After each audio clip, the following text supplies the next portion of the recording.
Waalaikumsalam Ustadz. Assalamualaikum Ustadz. Waalaikumsalam warahmatullahi wabarakatuh. Semoga Ustadz dan seluruh keluarga besar Percikan Iman selalu sehat, berkah, dan husnul khotimah. Amin, amin ya rabbal alamin. Ustadz, saya rutin menitipkan uang kepada pengurus majelis taklim untuk kebutuhan anak-anak yatim. Mulai dari susu dan makanan bayi, sembako, kadang langsung dibelikan nasi dus untuk makan siang. Apakah boleh saya niatkan untuk mengeluarkan zakat? Ya, Ibu, innamal a'malu binniyat. Semua amal itu bergantung kepada niat.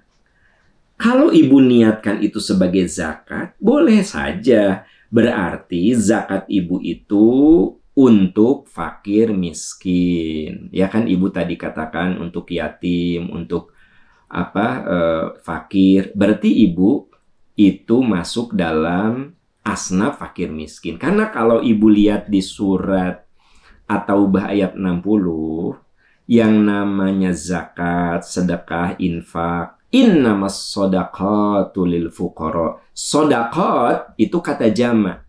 Sodaqotun kata tunggal. Sodaqat, maka para ahli tafsir mengatakan innamas shodaqat.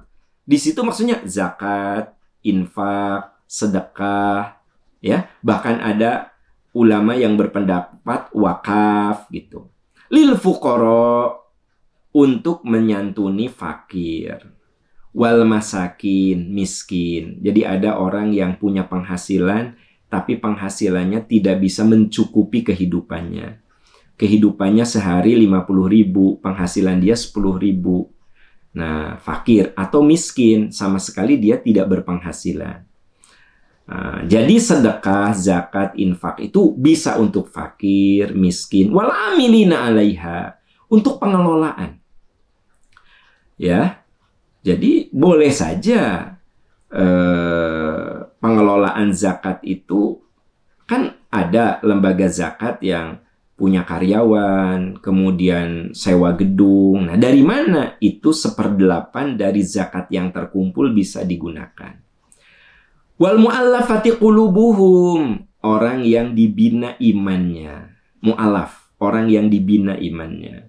Wa fir riqab, ya, hamba sahaya. Hamba sahaya zaman dulu dari zakat infak dibebaskan. Jadi kalau misalnya ada hamba sahaya, saya punya uang zakat, saya bebaskan. Wal gharimin, orang yang terlilit hutang. Jadi kalau Anda punya teman terlilit hutang karena untuk kehidupan, untuk makan saja dia harus pinjam, untuk beli obat dia harus pinjam, untuk sekolah anak-anak dia harus pinjam, sementara kekuatan untuk membayarnya tidak ada. Lalu Anda bayarkan hutang dia dari zakat Anda. Boleh.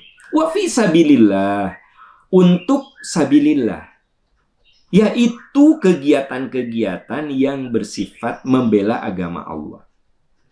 Contoh, ya, dari zakat, infak, sedekah yang dititipkan oleh Bapak Ibu kepada Yayasan Percikan Iman, kepada Lembaga Dakwah Percikan Iman, kita gunakan untuk membina kader-kader dai. Nanti kita akan di bulan ini kita kumpulkan para pejuang Al-Quran, kita beri wawasan, kita bina. Ya, itu kan butuh dana, karena berhari-hari ada di kita jamin selama ada di Percikan Iman, di amanah wakaf itu tentu saja ada makan dan seterusnya, kita jamin.